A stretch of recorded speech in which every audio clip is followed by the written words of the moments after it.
Это запись видеорегистратора встречного авто. Авария произошла напротив магазина «Союз». Школьница переходила дорогу на зеленый сигнал светофора. Водитель «Газели» ехал по проспекту Мира со стороны перекрестка с улицы Луначарского и не пропустил девушку.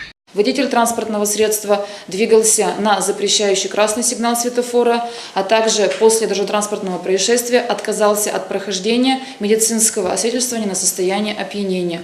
В результате девушка 15 лет получила травмы и была госпитализирована в хирургию медсанчасти 52.